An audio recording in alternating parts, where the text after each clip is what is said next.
Robert De Niro's acting career will forever be defined by his 10 feature-length collaborations with director Martin Scorsese.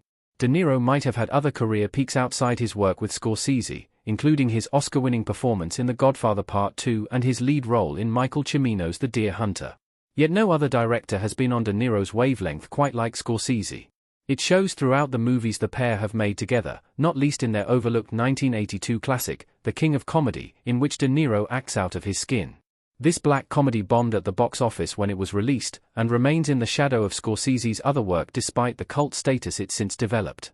That the movie isn't more widely known is all the more surprising given its similarity to Taxi Driver, which is arguably the director's most famous collaboration with De Niro, and its role in inspiring Todd Phillips' 2019 box office record-breaker Joker. After all, there may be no better choice to interview Arthur Fleck on his network television debut than the King of Comedy himself. The King of Comedy is Robert De Niro's most overlooked Martin Scorsese movie. It's on a par with some of the greatest satire in cinema history. Murray Goodwin in Joker is a direct reference to De Niro's performance in The King of Comedy, the fifth movie the actor made with Martin Scorsese. In the film, De Niro plays would-be comedian Rupert Pupkin, whose delusions of grandeur lead him to kidnap the TV host he's obsessed with.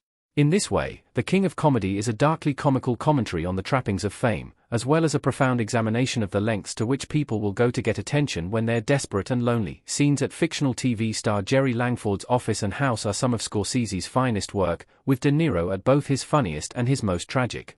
While the movie might not have the gravitas of Taxi Driver, or the technical brilliance of Mean Streets and Goodfellas, it does use the veil of humor to penetrate into the darkest depths of humanity in ways not even these masterpieces manage to do.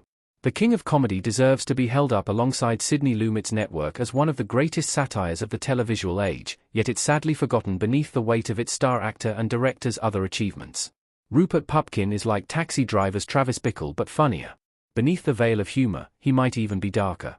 One of the strange ironies of The King of Comedy's similarities with the plot of Taxi Driver is that Rupert Pupkin arguably ends up being more of a villainous malcontent than quintessential anti-hero Travis Bickle. Pupkin is more outgoing than Bickle, and much funnier, although usually when he doesn't intend to be. He has no qualms about accosting his TV hero in the street, in the friendliest manner possible, turning up to his house uninvited for a round of golf, and making seemingly lunatic claims about his aspirations to be a star to the woman he's attracted to. In another sense, however, Rupert is even more disturbed than Travis, because he actually goes through with his crime against a beloved public figure, whereas Travis backs out of his at the last moment.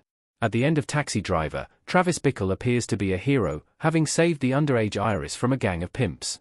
At the conclusion of The King of Comedy, meanwhile, Rupert Pupkin might have made it onto TV, but he's presented as a dangerous criminal who ends up in prison. Still, as he says, it's better to be king for a night than a schmuck for a lifetime. Why De Niro and Scorsese work so well together? They're professional partners rather than actor and director. Robert De Niro, left, and Martin Scorsese, right, on the set of Taxi Driver.